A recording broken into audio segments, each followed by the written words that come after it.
Good afternoon, everybody, and welcome back to Rob Motive. It is a gorgeous day here in South Texas. It's mighty hot, it's humid, but it's bright sunshine. And look at how gorgeous the Tacoma looks sitting out here. Nothing beats that electric lime metallic paint. But anyway, I didn't really want to talk about the weather today. I wanted to talk about mods, particularly don't go cheap on Toyota Tacoma mods. You know, I have done this myself many times in the past, and why I keep doing it, I have no idea.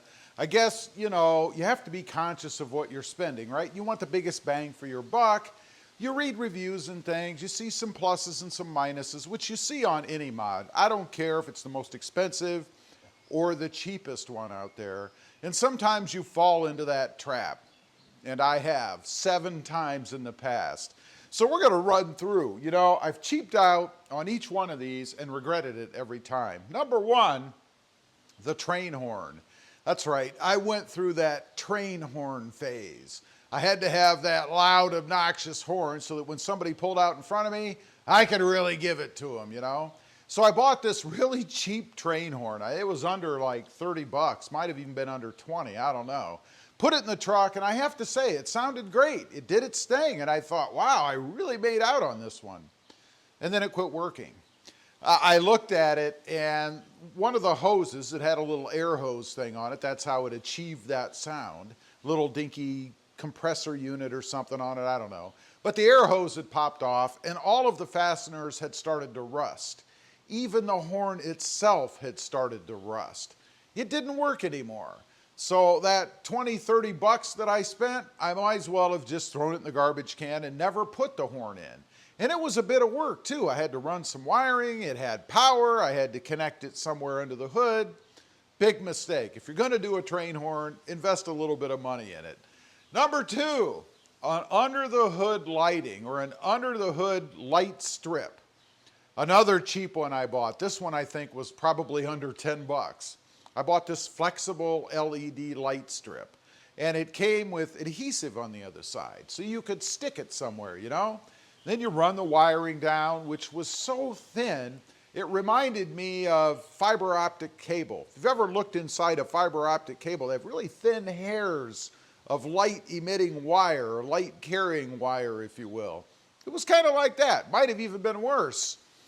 Didn't hold up, got it in the truck, turned it on, and again, this is another one of those where they should have a disclaimer that says, will work the first or 10 times, and then you've wasted your money, because that's the way it was.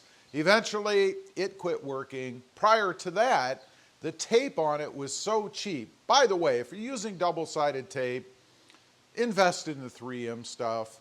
Nothing beats it, it's better. This had something else on it. It was starting to come down underneath the hood because I taped it up underneath the hood.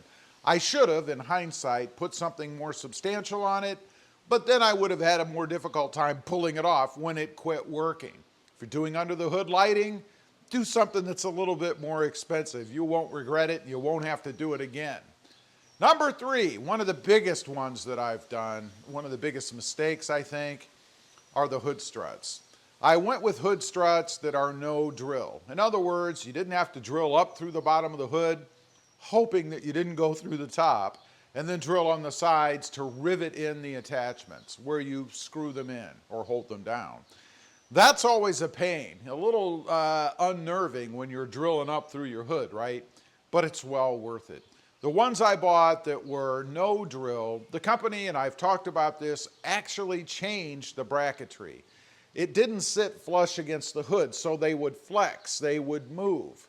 They would even make the hood move side to side. And I thought, you know, that's probably putting a lot of extra wear on the hood. In this case, I have the Jeep sitting in here. I guess I should have had the Tacoma in. But it would kind of move side to side. It was not a good thing. I eventually went back to the red line tuning, which, by the way, are the best ones that I've ever had. Drilled my holes. Perfectly solid, no issues. Next up, the lift. Another huge mistake that I made. On my first Tacoma that I ever lifted, I cheaped out, I went with a block and spacer. And I went with a block and spacer because it was cheap. It cost me like 600 bucks. That's to have it installed. You can't beat that for price, right?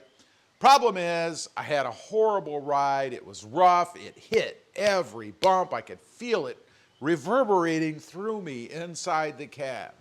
Later on, down the road, I switched out, actually on a different truck. I went with adjustable shocks rather, Bilsteins. It's all I really needed. Put those on the next to highest level, got the truck leveled out, and it was perfect. Rode smooth, might have been just a touch rougher, but that could have been in the bigger tires I put on too. Love that. Would never go back to a block and spacer again.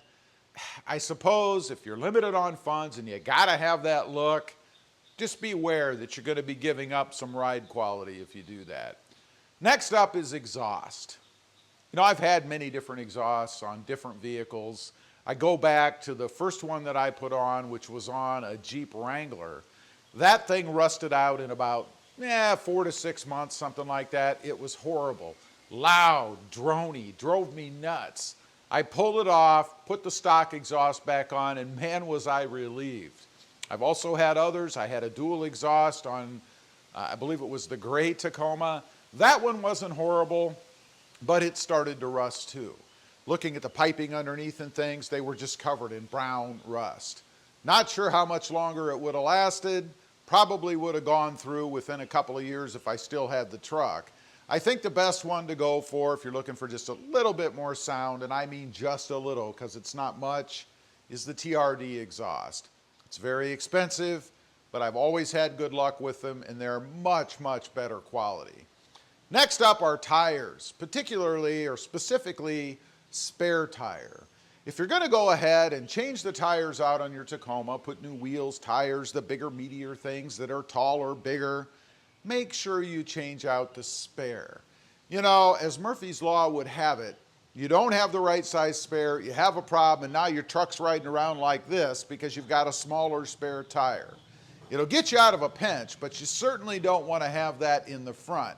Messing with your steering, horrible control, you just don't want that. Spend the extra $200-300, get the same size spare. At the very least, keep the stock wheel and go with the bigger tire so that you can at least match and be able to get somewhere to get that tire replaced or fixed.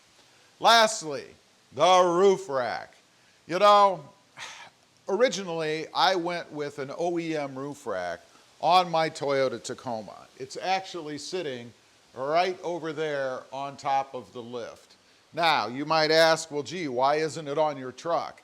It's not on my truck because, well, two things really. I'm not a big fan of the look of it. I mean, it's okay. And it doesn't fit exactly right. I had to drill some holes in it to get it to fit on the truck it was on, and I'm not confident that it's gonna fit seamlessly on the next truck. Maybe it would with the enlarged holes that I made, who knows? If you're gonna go with a roof rack, go with something like the Prinsu. I had one on my magnetic gray metallic truck, the previous one to the one I have now, and it fit perfectly. No issues with alignment or anything like that. Nice and solid on the truck. Plus, it would hold a heck of a lot more weight than the OEM is rated for. And I assume if you're putting a rack on top of your truck, you're probably gonna put some weight up there as well. Anyway, those are just 7 things, I guess, that I cheaped out on my Toyota Tacomas. I try not to do that anymore. Anything that I buy is quality, at least has a good reputation. Leave a comment, let me know. Ever cheaped out on a Tacoma mod? Did you regret it? Did you end up replacing it later? I'd be curious to know. Thanks for watching. Stay safe out there. Bye.